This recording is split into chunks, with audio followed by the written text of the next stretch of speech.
Now, please don't judge me too harshly. Just bear with me and hear me out. And if you feel the same way that I do, I'm sending a fist bump your way.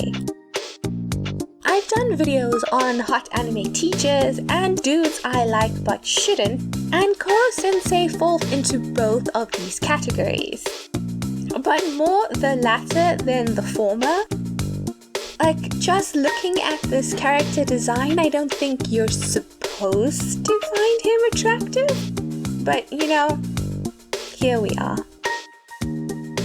We couldn't really put him in hot anime teachers because we wouldn't put him in the same category as Gojo.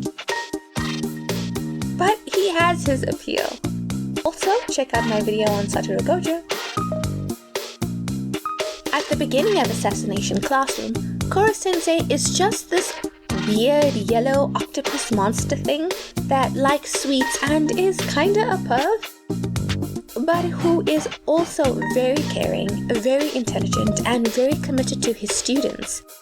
I also am a big fan of his outfit. He looks just like a mage. I love the tie, and then the meaning behind the tie. Guys.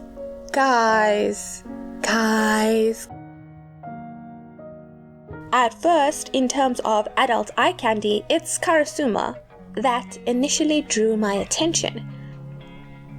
I love the straight-laced badass guy with a gruff voice. There's something really fun about ruffling up these kinds of guys, you know what I mean? Getting them to loosen up a little. I really love that he and Arena get their happy ending. At least somebody's love story worked out in the end, and that's something to be happy about. But this video is not about them. During the course of Season 2, I found myself liking Koro Sensei more and more. His character grows and develops, and I just don't want him to die. It's really such a strange situation that this show sets up.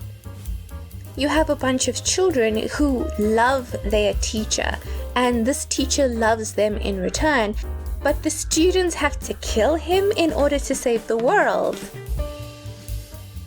The show does a good job of portraying this as almost a good thing, you know? Like, the kids are doing something admirable, and Koro Sensei wants them to succeed in all aspects of their life, including assassinating him. This is just my personal opinion, but I don't think Koro Sensei would have allowed himself to blow up on Earth. He put too much effort into his students and cared about them too much to kill them. He actively encouraged them to think of their futures and to realize where their interests lie and how much they are capable of. I don't think he would just undo all of that work, but that's just me and all the sympathy and empathy that I end up having for Koro Sensei. And of course, when we find out his background, how can you not sympathize with him? The heartbreak, the tragedy.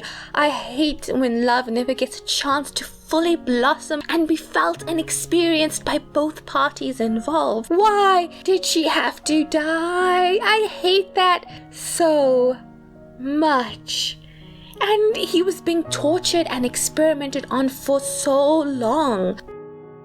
That's so brutal, and no wonder he destroyed the whole lab. And it makes it that much more incredible that he's such a goofy teacher. You'd think he'd be traumatized and depressed, but then he's had a difficult life right from the start, right? At least in the end, he ends up with a whole classroom of students who care about him and do actively try to save him. And so, I became emotionally invested in Koro Sensei and began to see his unique appeal.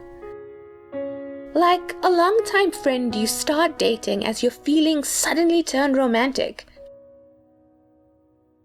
I do wish that he'd stayed in the initial transformed monster form.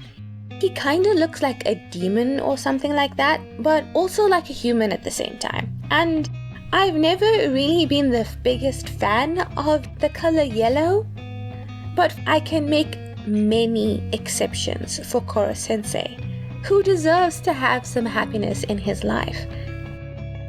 And these tentacles could be a lot of fun, wouldn't you say? Just think of all the things you could do with a multi-limbed man. And I'm pretty flexible myself.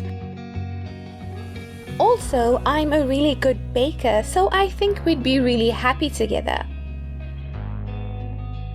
But not everyone gets happily ever after, unfortunately. Well, that's it for me. I hope you enjoyed this shorter video. Please comment, like, and subscribe. And feel free to let me know who you think I should cover in the future. I'm Kayla, and see you next time. Bye!